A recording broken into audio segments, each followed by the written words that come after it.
कैसे हैं आप सब। आई होप आप सभी अपने अपने घरों में सेफ होंगे। मैं मोनिका आज एक नए टॉपिक के साथ आपके सामने उपस्थित हुई हूँ। स्टूडेंट्स, आज का जो हमारा टॉपिक है उस टॉपिक को लेकर काफ़ी स्टूडेंट्स की डिमांड आ रही थी कि मैम जल्दी से इस जो टॉपिक है हमारा पदबंध, जिसे हम इंग्लिश में फ्रेज भी बोलते हैं, इस टॉपिक को लेकर डिमांड आ रही थी कि जल्दी से आप अपने चैनल पर इसे अपलोड करें। तो आप सबकी फरमाइश पर ही मैं ये टॉपिक है आज आपके सामने लेकर उपस्थित हुई हूँ। तो हमारा जो टॉपिक है पदबंध, ये टॉपिक उन स्टूडेंट्स के लिए भी बेनिफिशियल होने वाला है क्योंकि जो 10th क्लास में है, 10th क्लास सीबीएसई बोर्ड की तरफ से ये जो टॉपिक है हमारा पदबंध, ये अभी अभी ऐड ऑन हुआ है सिलेबस में। और इससे पहले जो था वो था शब्द और पद। शब्द और पद को डिडक्ट कर दिया गया है, उसे 9th के सिलेबस में डाल दिया गया है और 10th के सिलेबस में पदबंध को ऐड ऑन किया गया है। आज उसी पदबंध को मैं आपको समझाने वाली हूँ। स्टूडेंट्स, पदबंध को समझने के लिए आपको मेरा वीडियो जो है लास्ट तक देखना होगा, तभी आपको क्लियर हो पाएगा कि पदबंध क्या होते हैं, इसके कितने प्रकार होते हैं। और वीडियो के लास्ट में मैं आपको इसी पदबंध से रिलेटेड एक अभ्यास कार्य भी दूंगी, जो आपने अपनी अपनी नोटबुक्स में उसको सॉल्व करना होगा और आप खुद ही ट्राई करेंगे उसको करने की। और बहुत इजी चैप्टर है, इसको आप मुश्किल ना समझें कि पदबंध बहुत मुश्किल है, पता नहीं क्या होते हैं पदबंध। स्टूडेंट्स के दिमाग में काफ़ी चीज़ों को लेकर बातें आ रही हैं। तो आप सभी स्टूडेंट्स को मैं ये बोल दूं कि ये टॉपिक बिल्कुल भी मुश्किल नहीं है, सिर्फ आप इसे ध्यान से सुने, समझें और वीडियो को एंड तक देखें। स्टूडेंट्स, अब हम स्टार्ट करने वाले हैं हमारा चैप्टर पदबंध, जिसे हम इंग्लिश में फ्रेज भी बोलते हैं। लेकिन उससे पहले मैं आपको एक चीज़ समझा दूं कि जो हमारा इससे पहले चैप्टर था शब्द और पद, वो भी एक बार हम यहाँ पर डिफाइन करेंगे, एक बार समझेंगे, क्योंकि शब्द और पद जिनको आते होंगे, समझ में आएंगे, वही आगे पदबंध को समझ पाएंगे। तो स्टार्ट करते हैं हमारी फर्स्ट परिभाषा, जो है शब्द की परिभाषा। क्या होते हैं शब्द? वर्णों के स्वतंत्र और सार्थक समूह को शब्द कहते हैं, ठीक है ना। शब्द एक वर्णों का जुड़ा हुआ ग्रुप होता है, वर्णों से मिलकर एक समूह बन जाता है जो शब्द कहलाता है, ठीक है। शब्द है एक स्वतंत्र इकाई है, ठीक है। उसे आप किसी भी पेपर के ऊपर अलग से लिख दो। जैसे मैंने यहाँ पर एक शब्द लिया है मोहन, तो मोहन जो है वो आप कहीं भी लिख दो तो वो शब्द ही कहलाएगा, क्योंकि उसके साथ कुछ भी और पद वगैरह जुड़े हुए नहीं है, वो स्वतंत्र है, तो वो शब्द है। लेकिन पद किसे कहते हैं? वही शब्द जब वाक्य में प्रयोग हो जाता है, वही शब्द जो वाक्य में प्रयोग हो जाता है वो पद बन जाता है। यानी एक शब्द जो है वो एक स्वतंत्र इकाई है, लेकिन उसी शब्द को अगर हम वाक्य में प्रयोग कर देते हैं तो वो हमारा पद बन जाता है। यहाँ पर पद की परिभाषा देख लेते हैं एक बार। जब शब्द वाक्य में प्रयोग किए जाते हैं तो वो पद बन जाते हैं। Is that clear students? शब्द और पद की परिभाषा अगर आपको समझ आ गई है तो उसके बाद हम स्टार्ट करेंगे हमारा आज का टॉपिक, जो है पदबंध। अब आप सोचेंगे पदबंध क्या है, एक बार इसकी परिभाषा देखते हैं क्या लिखा है मैंने यहाँ पर। जब एक से अधिक पद मिलकर एक व्याकरणिक इकाई का काम करते हैं तब उस बंधी हुई इकाई को पदबंध कहते हैं। जब एक से अधिक पद यानी दो या दो से अधिक पद जब मिल जाते हैं तो एक व्याकरणिक इकाई बना जाते हैं, एक श्रृंखला तैयार हो जाती है, उन पदों की एक बंधी हुई श्रृंखला तैयार होती है जिसे हम पदबंध कहते हैं। इसको आप एक उदाहरण के जरिए समझिए। देखिए मैंने यहाँ पर लिखा है मोहन, ठीक है। मोहन क्या है? एक सिंपल शब्द है, लेकिन वही मोहन शब्द जब मैंने वाक्य में प्रयोग कर दिया, जैसे मोहन पढ़ रहा है, तो वो क्या बन गया? हमारा पद बन गया, ठीक है। शब्द और पद समझ आ गया। अब जो हमारा नेक्स्ट उदाहरण है स्टूडेंट्स, उसे आप ध्यान से समझेंगे क्योंकि हमारा सारा टॉपिक जो है इसी से रिलेटेड है। क्या लिखा है मैंने यहाँ पर? मेरा भाई मोहन पढ़ रहा है। अब मोहन शब्द शब्द में भी आया, पद में भी आया, यानी वाक्य में प्रयोग हो गया, लेकिन वही मोहन शब्द अब यहाँ पर पदबंध में भी आ रहा है। लेकिन मोहन शब्द जो है अकेला नहीं है अब यहाँ पर। कैसे? मैंने यहाँ लिखा है मेरा भाई मोहन पढ़ रहा है, ठीक है। मोहन जो है मेन पद है, हमारे पास मुख्य पद है, जिसे हम हिंदी भाषा में या पदबंध की भाषा में शीर्ष पद का नाम देंगे, ठीक है। शीर्ष पद जो होता है वो मुख्य पद होता है, उसी के ऊपर कुछ और पद हमारे आश्रित हो जाते हैं, बेस्ड हो जाते हैं, उसी पर डिपेंड हो जाते हैं। जैसे मोहन कौन है? मेरा भाई मोहन, ठीक है। तो ये मेरा भाई जो है, ये दोनों पद जो हैं ये भी मोहन पर आश्रित हो गए। तो ये जितने भी पदबंध बना, ये पूरा जो पदबंध हमारा पदों की बंधी हुई एक श्रृंखला तैयार हो गई, तो इसे हम क्या कहेंगे? पदबंध। ये कहलाते हैं पदबंध। समझ आ गया स्टूडेंट्स? कि पदबंध क्या होते हैं, कि पदबंध जो है वो दो या दो से अधिक पदों की बंधी हुई श्रृंखला जो होती है उसे हम पदबंध का नाम देते हैं। स्टूडेंट्स यहाँ पर जो है मैं अब आपको एक और उदाहरण से समझाना चाहूँगी, क्योंकि जितने उदाहरण हम इसमें समझेंगे उतनी जल्दी आपको ये समझ आएगा टॉपिक। एक उदाहरण और ले लेती हूँ मैं।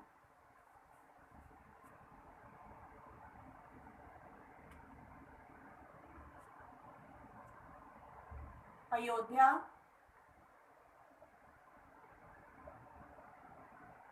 नरेश के पुत्र राम ने रावण को मारा।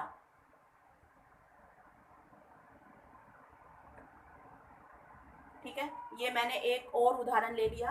क्या? अयोध्या नरेश के पुत्र राम ने रावण को मारा। अब आप ये देखेंगे कि इसमें शीर्ष पद कौन सा है, यानी मुख्य पद किसकी बात हो रही है, किसकी बात हो रही है? अयोध्या नरेश के पुत्र राम ने। राम क्या है? हमारा शीर्ष पद है, यानी मुख्य पद है जिसकी हम यहाँ पर बात कर रहे हैं। ठीक है, राम जो है एक नाम है तो ये संज्ञा भी है। ठीक है ना, तो आगे संज्ञा पदबंध में उसको समझेंगे, लेकिन यहाँ पर पदबंध का उदाहरण दे रही हूँ। तो राम ने, अब राम से जुड़े देखो कितने पद आगे, अयोध्या नरेश के पुत्र। ठीक है, 1 2 3 4 एंड 5, यानी 5 पद, यानी कि 5 पदों के समूह से ही पूरा पदबंध हमारा तैयार हो गया। यानी कि राम के साथ क्या क्या जुड़ा हुआ है? अयोध्या नरेश के पुत्र राम ने, यानी कि राम जो है वो अयोध्या नरेश के पुत्र भी हैं, जिसने रावण का वध किया, जिसने रावण को किसने मारा था? राम ने मारा था। तो राम जो है वो यहाँ पर शीर्ष पद का कार्य कर रहा है, मुख्य पद है। तो राम के ऊपर ये सारे पद जो है वो आश्रित हैं। तो ये सारा हमारा जो बन जाएगा पदों की बंधी हुई श्रृंखला, ये सारी जो है हमारी क्या कहलाएगी? पदबंध। ये हमारे पदबंध होते हैं। अब हम पढ़ेंगे पदबंध के प्रकार। पदबंध के कितने प्रकार होते हैं? पदबंध के 5 प्रकार होते हैं। संज्ञा पदबंध, सर्वनाम पदबंध, क्रिया पदबंध, विशेषण पदबंध और क्रिया विशेषण पदबंध। अब आगे हम समझेंगे। सबसे पहला जो हमारा प्रकार है वो क्या है? संज्ञा पद। यस स्टूडेंट्स, अब हम पढ़ेंगे पदबंध के कितने प्रकार होते हैं। पदबंध के 5 प्रकार होते हैं, मैंने पहले आपको बता दिया। कौन कौन से होते हैं? सबसे पहला आता है हमारे पास संज्ञा पदबंध। आज हम पढ़ेंगे सबसे पहले प्रकारों में से पदबंध का जो प्रकार है, सबसे पहला प्रकार जो है वो संज्ञा पदबंध है। इसकी परिभाषा देख लेते हैं। और स्टूडेंट्स, जितनी भी परिभाषाएं मैं आपको बता रही हूँ, पहले शब्द की, फिर पद की, फिर पदबंध की, उसके बाद इसके प्रकारों की भी, ये सभी जितनी भी परिभाषाएं हैं वो आप अपनी नोटबुक में साथ के साथ नोट डाउन करते जाएंगे, क्योंकि परिभाषाओं को समझने के बाद ही आप इसके अभ्यास कार्य को कंप्लीट कर पाएंगे। तो हम स्टार्ट करते हैं। आज का हमारा पहला जो है पदबंध का प्रकार है संज्ञा पदबंध। इसकी परिभाषा देख लेते हैं एक बार। क्या है कि जब कोई पदबंध वाक्य में संज्ञा पद का कार्य करे तो उस पदबंध को संज्ञा पदबंध कहते हैं। वाक्य यहाँ पर लिखे होते हैं, जैसे मैंने पहले आपको समझाया। तो उसमें जो मेन शीर्ष पद होगा हमारा, जो होगा, जो संज्ञा होगा, संज्ञा यानी किसी वस्तु का नाम हो सकता है, किसी का नाम हो सकता है, कोई स्थान हो सकता है, उस पद के ऊपर जितने भी आश्रित पद होंगे उन सभी पदों की बंधी हुई श्रृंखला को संज्ञा पदबंध कहेंगे। उदाहरण के जरिए समझेंगे। पहला उदाहरण देखिए, मैंने यहाँ पर क्या लिखा है? पास वाली टेबल पर बैठा आदमी मेरा परिचित है। पास वाली टेबल पर बैठा आदमी मेरा परिचित है। परिचित मीन्स जानकार है। तो यहाँ पर मेन जो हमारा शीर्ष पद क्या है, किसके बारे में बात हो रही है? आदमी के बारे में। तो आदमी क्या है? संज्ञा है। ठीक है ना, जिसकी बारे में बात हो रही है वो क्या है? संज्ञा है। आदमी संज्ञा है। तो आदमी के ऊपर ये सारे जितने भी हमारे पद आ रहे हैं ये सारे आदमी से ही रिलेटेड है, यानी आदमी के ऊपर ही बेस्ड है, आदमी पर ही आश्रित है। तो संज्ञा के ऊपर ही सारे पद आश्रित हो रहे हैं। तो यहाँ पर पूरा पदबंध जो है वो क्या बन जाएगा? संज्ञा पदबंध। देखिए, आदमी, आदमी किस पर बैठा है? कहाँ पर बैठा है? पास वाली टेबल पर बैठा। ठीक है, आदमी की बात हो रही है। तो पास वाली टेबल पर बैठा आदमी, आदमी के ऊपर ही 1 2 3 4 5 ये हमारे जितने भी पद आगे, ये पूरी जो पदों की बंधी हुई श्रृंखला आ गई हमारे सामने, ये सारी क्या कहलाएगी? संज्ञा पदबंध। यानी कि जिस वाक्य में शीर्ष पद जो है वो संज्ञा पद हो, ठीक है, शीर्ष पद जिसकी बात होती है, मुख्य पद जो होता है वो अगर संज्ञा हो, तो सारे पद उसी से रिलेटेड आएंगे तो वो संज्ञा पदबंध बन जाएगा। ठीक है, अब हम दूसरा उदाहरण देख लेते हैं। राम भक्त हनुमान ने लंका में आग लगा दी। अब यहाँ पर मुख्य पद क्या है? राम भक्त हनुमान ने, हनुमान, हनुमान क्या है? संज्ञा आ गया फिर से। ठीक है, नाम है ये तो संज्ञा हो गया। तो राम भक्त हनुमान ने, तो हनुमान से रिलेटेड ये दोनों पद भी इसी से आश्रित हो गए, इसी पर आश्रित हो गए। तो ये संज्ञा की बात हो रही है, संज्ञा पद की बात हो रही है। तो हमारा जो पूरा पद है ये सारा जो है वो क्या कहलाएगा? संज्ञा पदबंध। Is that clear students? अब हम तीसरा उदाहरण देख लेते हैं। उदाहरण मैं ज़्यादा से ज़्यादा आपको इसलिए समझा रही हूँ क्योंकि उदाहरण से ही आप लोगों को जल्दी से समझ में आएगा। तीसरा उदाहरण देख लेते हैं। भारत के प्रधानमंत्री मोदी एक अच्छे इंसान हैं। अब यहाँ पर मुख्य पद क्या है? मोदी जी की बात हो रही है, ठीक है ना। मोदी जी क्या है? मोदी नाम है, तो ये संज्ञा हो गया। तो संज्ञा से, संज्ञा पर ही जो और आश्रित पद है हमारे कौन से? भारत के प्रधानमंत्री मोदी। ठीक है, भारत के प्रधानमंत्री मोदी।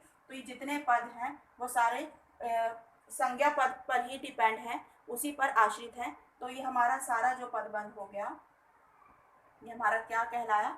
संज्ञा पदबंध। समझ आ गया स्टूडेंट्स? यानी कि पूरे वाक्य में जिसकी बात हो रही है अगर वो संज्ञा है तो वो संज्ञा पद की बात हो रही है, तो संज्ञा पद जो है वो हमारा क्या पूरा पदबंध क्या कहलाएगा? संज्ञा पदबंध कहलाएगा। ये था हमारा फर्स्ट प्रकार। इसके बाद हम दूसरा प्रकार पढ़ेंगे जो है सर्वनाम पदबंध। यस स्टूडेंट्स, इसके बाद हमारा दूसरा प्रकार आता है सर्वनाम पदबंध। ठीक है, संज्ञा पदबंध आपको समझ आ गया। जिस वाक्य में संज्ञा से रिलेटेड जो भी पद आएंगे वो संज्ञा पदबंध कहलाएगा। अब हमारा सेकंड प्रकार आता है, दूसरा प्रकार है सर्वनाम पदबंध। उसकी परिभाषा देखते हैं स्टूडेंट्स। परिभाषाएं साथ के साथ अपनी नोटबुक पे नोट डाउन करते जाएंगे आप। सेकंड हमारी परिभाषा देख लेते हैं सर्वनाम पदबंध की। जब कोई पदबंध वाक्य में सर्वनाम पद का कार्य करे तो उस पदबंध को सर्वनाम पदबंध कहते हैं।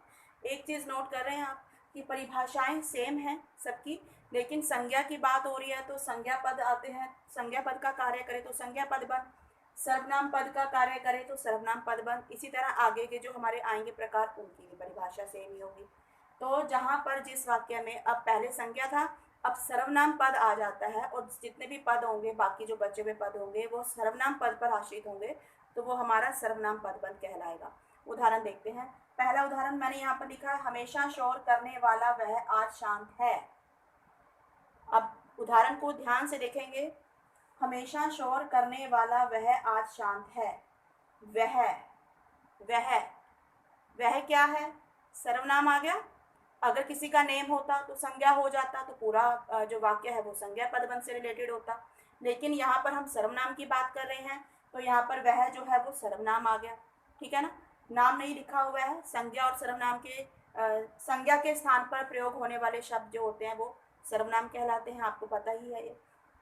तो अब हम देख लेते हैं इस उदाहरण को कि हमेशा शोर करने वाला वह आज शांत है। वह की बात हो रही है यानी सर्वनाम पद आ रहा है यहाँ पर। तो जितने भी पद बाकी बचे हैं ये सारे जो हैं वो वह पर आधारित हैं, वह पर आश्रित हैं। वह जो है हमारा मेन पद हो गया, शीर्ष पद हो गया, और ये वह जो है वो सर्वनाम है।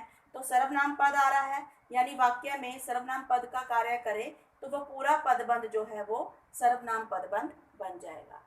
समझ आ गया स्टूडेंट्स? अब दूसरा उदाहरण देख लेते हैं एक बार। इस कक्षा में पढ़ने वाले बच्चों में से कुछ हिंदी में बहुत अच्छे हैं। ठीक है, इस कक्षा में पढ़ने वाले बच्चों में से कुछ हिंदी में बहुत अच्छे हैं। अब इसमें सर्वनाम क्या आ रहा है? कुछ। ठीक है ना, कुछ जो है वो सर्वनाम है। तो सर्वनाम यानी कुछ बच्चे, कुछ बच्चों की बात हो रही है। कुछ जो है बच्चों की बात हो रही है, लेकिन कुछ जो है वो सर्वनाम पद आ गया। मेन हमारा मुख्य पद क्या है, शीर्ष पद क्या है? कुछ हो गया। अब जितने भी इसके ऊपर आश्रित पद आएंगे वो सारे सर्वनाम पद से रिलेटेड होंगे, सर्वनाम पद पर आधारित है, आश्रित है। तो ये हमारा सारा जितना भी पदबंध हो जाएगा, पूरा जो है हमारा पदों में बंधी हुई श्रृंखला जो है वो पूरी क्या कहलाएगी? सर्वनाम पदबंध। यानी कि ये सारे जो हैं वो सर्वनाम पदबंध। यानी कि आप एक चीज समझ लो कि वाक्य में अगर संज्ञा पद की बात हो रही है तो वो पूरा वाक्य जो है वो संज्ञा पदबंध कहलाएगा। सर्वनाम आ रहा है बीच में तो सर्वनाम पदबंध कहलाएगा, पूरे पदबंध जो है हमारा। समझ आ गया? अब हम तीसरा प्रकार पढ़ेंगे क्रिया पदबंध। क्रिया पदबंध को पढ़ेंगे क्रिया क्या होती है स्टूडेंट्स। क्रिया वही जो कार्य हो रहा होता है उसके बारे में बात करते हैं। तो हमारा तीसरा प्रकार है क्रियापदबंध। स्टूडेंट्स तीसरा जो हमारा प्रकार है वो है क्रियापदबंध। उसकी परिभाषा देख लेते हैं। परिभाषाएं मैंने आपको पहले ही बताया, सबकी सेम ही है, लेकिन जिस पद की बात हो रही होती है, जो मुख्य पद होता है, अगर संज्ञा है, सर्वनाम है, क्रिया है, विशेषण है, क्रिया विशेषण है, तो उसी पदबंध की वो श्रृंखला बन जाएगी। तो क्रियापदबंध की परिभाषा देख लेते हैं एक बार। क्रियापदबंध, जब कोई पदबंध वाक्य में क्रियापद का कार्य करे तो उस पदबंध को क्रियापदबंध कहते हैं। वाक्य से उदाहरण से समझेंगे। पहला उदाहरण देखिए, मैंने यहाँ पर क्या लिखा है, छोटे बच्चे चलते चलते गिर पड़ते हैं। छोटे बच्चे चलते चलते गिर पड़ते हैं। अब यहाँ पर क्रिया क्या हो रही है, गिर पड़ते हैं, यानी कि गिरना, गिरना क्रिया हो रही है, और गिर पड़ते हैं तो ये हमारी जो मेन पद हो गया हमारा क्रिया का, ये हो गया गिर पड़ते हैं। और सारा जो हमारे बाकी जो शेष बचे हुए हमारे पद हैं वो इसी के ऊपर आधारित है, इसी पर आश्रित है। तो ये सारा पदबंध जो है पूरा जो है वो क्रिया पदबंध बन जाएगा। ठीक है, छोटे बच्चे चलते चलते गिर पड़ते हैं, गिरना यहाँ पर क्रिया हो रही है, तो सारा जो जितने भी पद आएंगे वो क्रिया से, क्रिया पदबंध से रिलेटेड होंगे, क्रियापद से रिलेटेड होंगे। तो पूरा पदबंध यानी पूरी जो श्रृंखला है पदों की वो हमारी क्या कहलाएगी, क्रिया पदबंध। इसी तरह एक उदाहरण और देख लेते हैं। पतंग हवा में उड़ती चली गई। पतंग हवा में उड़ती चली गई। अब यहाँ पर क्रिया क्या हो रही है, यहाँ पर क्रिया हो रही है उड़ती चली गई, यानी उड़ना क्रिया हो रही है। तो बाकी के जो बचे हुए पद आए हैं इसमें वो भी इसी पर आश्रित हैं। तो यहाँ पर क्रिया जो है वो मेन है, यहाँ पर कार्य जो है वो मेन हो रहा है, तो क्रिया पद से ही रिलेटेड है बाकी पदबंध भी। तो पूरा पदबंध जो है यानी पूरी पदों की श्रृंखला हमारी क्या कहलाएगी, क्रिया पदबंध कहलाएगी। समझ आ गया स्टूडेंट्स। अब हम पढ़ेंगे हमारा चौथा प्रकार जो है पदबंध का, वो है विशेषण पदबंध।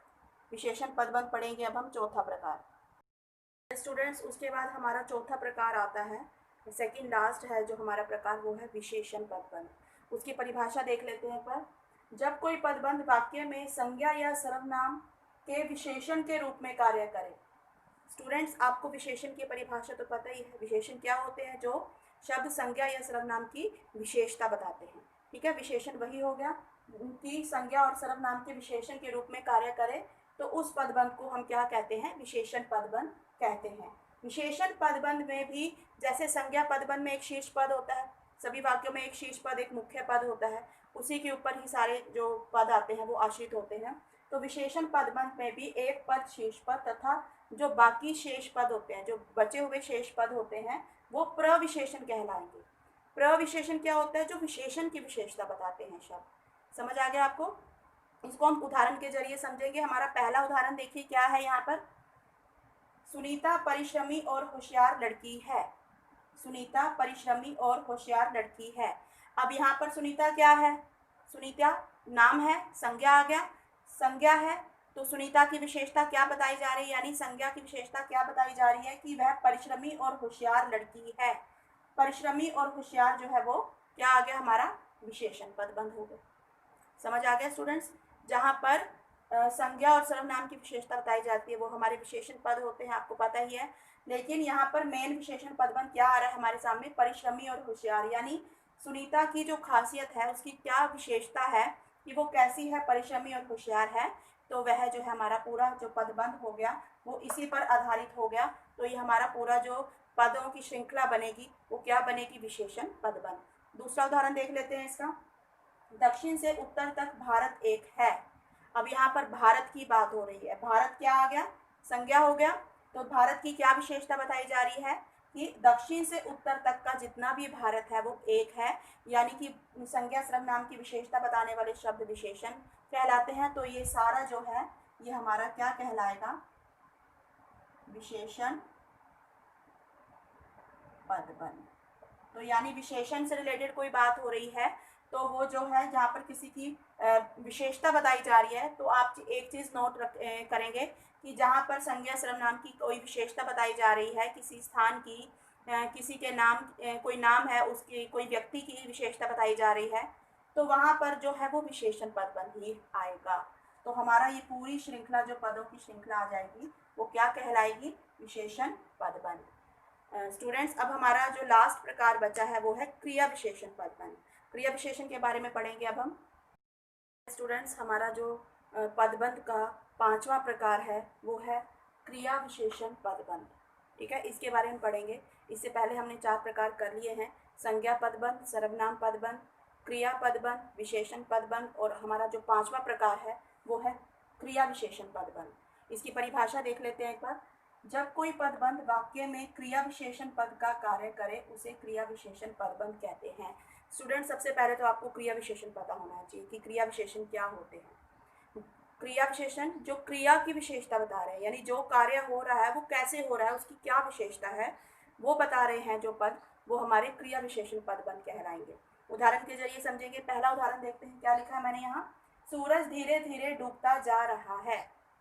सूरज धीरे धीरे डूबता जा रहा है। अब यहाँ पर पहले तो हम ये देखेंगे कि क्रिया क्या हो रही है। ठीक है, क्रिया क्या हो रही है यहाँ पर, डूबना, डूबता जा रहा है। तो यहाँ पर क्रिया क्या हो रही है, डूबना, यानी डूबता जा रहा है, ये हमारा क्रिया हो गया, ये क्रियापद हो गए। अब सूरज कैसे डूब रहा है, क्रिया कैसे हो रही है, ये उसकी विशेषता आ जाएगी ना। तो सूरज कैसे डूब रहा है, धीरे धीरे। धीरे धीरे जो है वो क्या है, वो क्रिया विशेषण हो गया। यानी कि क्रिया विशेषण के ऊपर ही सारे ये पद जो है वो आश्रित हैं। तो यहाँ पर हमारा जो पदबंध बनेगा वो बनेगा क्रिया विशेषण पदबंध। दूसरा उदाहरण देख लेते हैं एक बार। वह बहुत जोर से बोलता है। वह बहुत जोर से बोलता है। अब यहाँ पर सबसे पहले हम क्या देखेंगे कि क्रिया क्या हो रही है। क्रिया क्या हो रही है यहाँ पर, बोलना, बोलता है, क्रिया हो रही है यहाँ पर। तो वो क्रिया की विशेषता क्या है कि जोर से। कैसे बोलता है वो, जोर से। जोर से उसकी विशेषता होगी, क्रिया की विशेषता होगी। तो ये पूरा पदबंध जो है वो क्रिया की विशेषता बता रहा है। क्रिया विशेषण पदों पर ही सारे आश्रित हैं। तो ये सारा जो पदबंध हो जाएगा हमारा, ये क्या कहलाएगा, क्रिया विशेषण पदबंध। ये थे स्टूडेंट्स हमारे पदबंध के पांचों प्रकार। पहले पदबंध की परिभाषा आपको समझाई, उससे पहले शब्द और पद की परिभाषा आप लोगों ने समझी, उसके बाद पदबंध और उसके प्रकार। आई होप स्टूडेंट्स आपको ये सारे पदबंध के प्रकार और पदबंध जो हैं बहुत अच्छे से समझ आ चुके होंगे। अगर आपको ये वीडियो अच्छा लगा हो तो आप इसे लाइक करना बिल्कुल ना भूलें। स्टूडेंट्स अपनी अटेंडेंस जो है, जिन जिन स्टूडेंट्स ने ये मेरी वीडियो देखी और समझ में आया, सबसे पहले तो आप लाइक करेंगे और अपनी अटेंडेंस देना बिल्कुल नहीं भूलेंगे। कमेंट बॉक्स में अपना नाम जरूर लिखें। और अगर जो लोग नए हैं मेरे इस चैनल पर, वो मेरा चैनल सब्सक्राइब करना बिल्कुल ना भूलें और बेल आइकन को ज़रूर दबाएं। Thank you students. यह स्टूडेंट्स, यह अभ्यास कार्य है जो आपने अपनी नोटबुक में खुद ही सॉल्व करने हैं।